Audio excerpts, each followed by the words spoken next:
With today's crowded classrooms, hectic schedules, busy parents, and demanding standards, it is not unusual for the modern-day educator to yearn for simpler times, times like those enjoyed by America's educators at the turn of the century. This was the time of the one-room school, the little red schoolhouse where teachers did not have to worry about meeting today's complex challenges, or did they? If you look closely at the students in the Little Red Schoolhouse, you will find that there are more similarities to today's students than you might imagine. For instance, teachers in the one-room school had to face students with a wide variety of ages and abilities. Many of these students came from homes where English was a second language and where survival was a daily struggle. These challenges are not unlike what teachers have to face today. Today's teachers, however, must deal with an additional challenge. They must adapt and modify their instructional strategies to accommodate children who come to school with intellectual, emotional, or physical disabilities. In this course, we will examine how teachers are meeting these challenges in today's inclusive classrooms. Among the approaches to effective teaching explored in this course are Dr. William Glasser's choice theory and quality schools concepts. His non-coercive instructional techniques were developed in a special education setting and are currently being successfully used in inclusive classrooms in several of Dr. Glasser's quality schools. Many of the teachers we spoke to about special education found Dr. Glasser's ideas invaluable to creating a positive, caring environment for all students, especially those with special needs. Now, most special education is not due to something wrong with the brain. It's due to how the people involved treat each other. We're not dealing with students who can't learn, who have mental incompetencies. We're dealing with students who do not learn what we teach or do not like the way we teach it.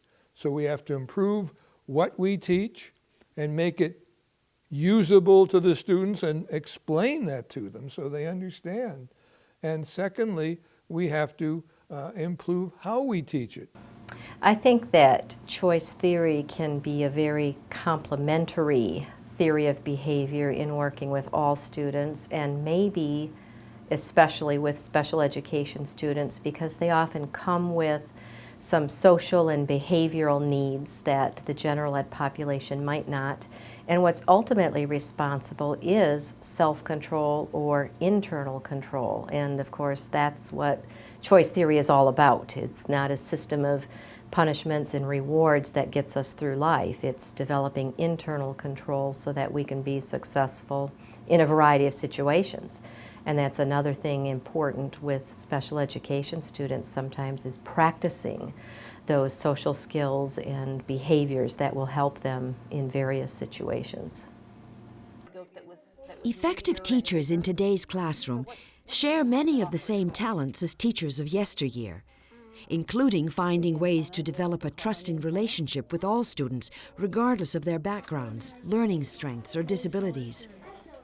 The educators featured in these videos agree that positive relationships are critical in today's inclusive classrooms. At Niagara, I work with the secondary teacher preparation program, which is 5 through 12, and we don't even begin to talk about instructional strategies until a month into the program. We spent that whole time talking about relationships and theorizing about building relationships. And there's a couple things. Glasser's our chief motivation person, and we look at fun, freedom, a sense of belonging, and power as what really motivates human beings to work hard. The other thing is that the people I hang with often are college professors who don't want to admit that readily, this whole relationship piece.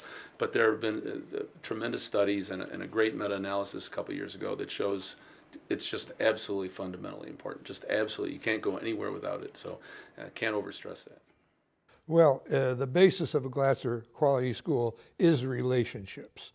Relationships between all the people involved, and all of the people should of course, learn to put choice theory to work in their lives, because choice theory is the theory that when you put it to work in your lives, it's a theory of people getting along well together. Our goal when anyone, particularly students, walks through the door of our school, that the students are safe, loved, and learning. And that's no different for students who struggle with school. And so we have to figure out, how can we help this child feel safe, feel loved, and be learning, and learning at their own challenge level. And it's the same for all children, but it's an extra challenge for students who don't fit the mold and don't automatically do well or do fine in school. In the videos for this course, you will be taken to classrooms across the country to see how teachers are meeting the challenge of teaching in inclusive classrooms. The lessons will be presented with as little editing as possible so that you can see the instructional process from start to finish. The teachers will introduce their lessons, and after the lessons, they will evaluate their performance and comment on how the lesson went. As you view these lessons, you will be asked to take note of those aspects that you feel best reflect the concepts and practices described in the course text and supplemental readings. You will also be asked to identify the parts that could be improved and what those improvements might be. In the first video, we will travel to Traverse City, Michigan to visit one of Dr. Glasser's quality schools, the Grand Traverse Academy. At GTA, we will visit the upper elementary multigrade classroom of teacher Nan DeLucia. Mrs. DeLucia has found Dr. Glasser's choice theory concepts ideal for creating lessons for her very diverse group of students. In her class, over 30% of the students have been identified as special needs. In the video, we will see how she uses passports to make a lesson about economics and geography engaging for all of her students. My name is Nan DeLucia, and I teach upper elementary here at Grand Traverse Academy. And this morning, what we have planned is we've been kind of studying the Great Lakes, but through a beautiful book by Holling Clancy Hollings called Paddle to the Sea. And this winds up being a unit on economy and ecology and geography. And today it's a unit on international borders. And I expect this will be quite a challenge for the students, and I want it to be. They're going to be using passports for the very first time, and they're going to be seeing what people go through when they travel to foreign countries, in currency and declaring items that they might buy when they travel. And so this should be a very interesting and challenging day for children. From rural Michigan, we will travel to an urban school in Kansas City, Missouri, for a visit to the 6th grade classroom of Diane Maddox. In this video, the subject is real-world learning and how teachers can teach across subject areas to better engage all students. Ms. Maddox will present a lesson combining math and science in an exploration of the sodium content of food. For one slice, Super Supreme Pizza from Pizza Hut has 1,640 milligrams, remember mg, we abbreviate milligrams, of sodium in it for 2 slices. See, we want to start picking healthy things and using healthy things to make it better for us. Who can tell me how much would be in one slice? How would you do that? Let me know. And then tell me how you got it. Work with your person. Do it on the board. Let's see. The peer teaching I use a lot because I feel that everyone can be reached. Sometimes when I'm giving instructions, it's fine, but when the students are there to help each other, it brings out just a little bit more flair. The special ed students, the Hispanic students, the bilingual students, everyone gets to buy in and help out.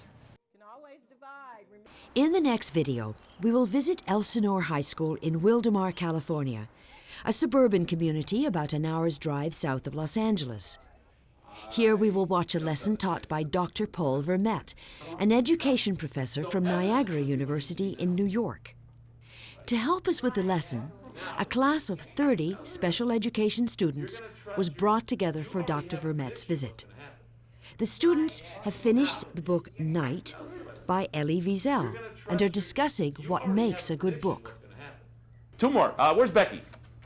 Good. Beck, what makes a good book? Things that really happened. Well, that's the second time that's come up. That's evidence that this is very real. Matt? Pictures? Now, nice round of applause for that. Now, nice round of applause. Matt's point.